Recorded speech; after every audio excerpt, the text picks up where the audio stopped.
ନମସ୍କାର ଦର୍ଶକ ବନ୍ଧୁ, ସିନ୍ଦୁର ଖେଳ ଧାରାବାହିକରେ ଆପଣମାନେ ଆଜି ଦେଖିବାକୁ ପାଇବେ। ଆଦ୍ୟା କହିବା, ଆଚ୍ଛା ଦିବ୍ୟା, ସୌଭାଗ୍ୟ କୁଆଡେ ଗଲା? ତମେ ତ ଆସିଲ, ସିଏ ଆସିଲା ନାହିଁ କାହିଁକି? ସିଏ କଣ କିଛି ଜରୁରୀ କାମରେ ବ୍ୟସ୍ତ ରହିଯାଇଛି କି? କଣ ହେଲା ଦିବ୍ୟା, ତମେ ଏମିତି ମୁହଁ ଶୁଖେଇଦେଲ କାହିଁକି? କଣ କିଛି ପ୍ରୋବ୍ଲେମ ହୋଇଛି କି?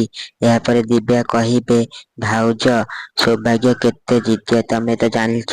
ତା ଛଡା ମୁଁ ବୁଝିପାରୁନି କାହିଁକି କେଜାଣି ମୋ ଘରର ସବୁ ଲୋକ ତାଙ୍କୁ ଶତ୍ରୁ ଭଳି ଲାଗୁଛନ୍ତି।